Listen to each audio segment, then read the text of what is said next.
Today marks the centennial anniversary of the founding of the Negro Baseball Leagues.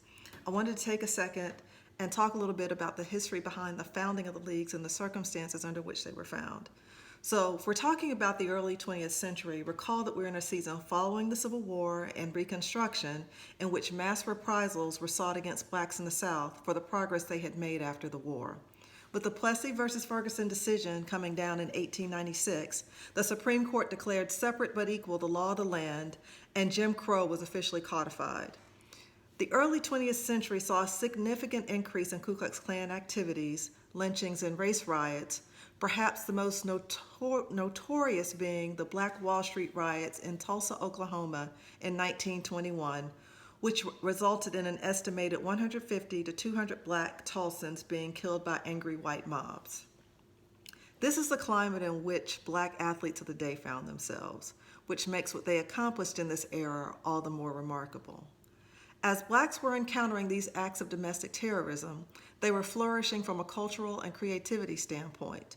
The Harlem Renaissance of the 1920s ushered in a season of unparalleled artistic production in the form of poetry, music, prose, and the visual arts. One could argue that the early 20th century also saw a renaissance in black sports. There was an increase in interscholastic sports. Increased racial pride ushered in an era of the new Negro.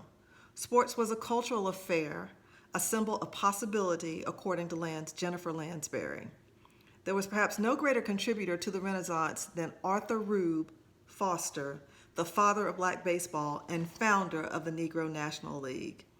The NNL was founded by Foster in Kansas City in 1920 and was black-owned and had black fans. It was for us, by us, FUBU, 1920 style. It was also one of the last occasions black controlled a major league sports organization.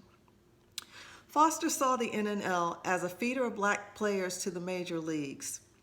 An astute businessman and an experienced player himself, Foster understood that the NNL had two things going for it. One, it had quality players. Two, the players had an entertaining style of play that had an exciting, nonstop pace that engaged fans. He also knew that barnstorming that relied on white booking agents was not a successful business model, which was another impetus to start the NNL.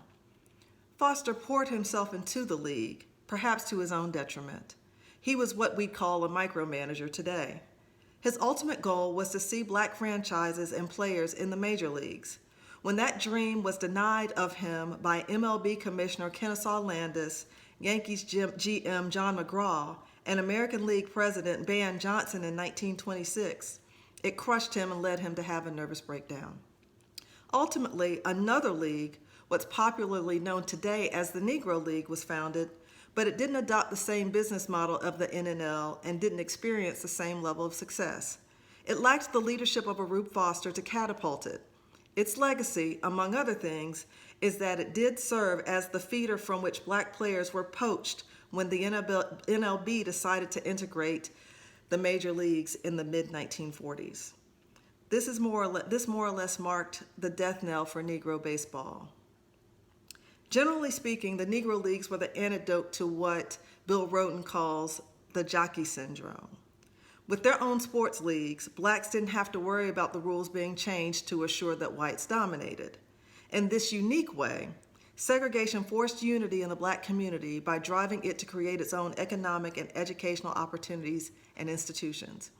And with that acknowledgement of Rube Foster, the NNL, and the Negro Leagues generally, I tip my cap and say thank you for what you've done for this country and sports in general.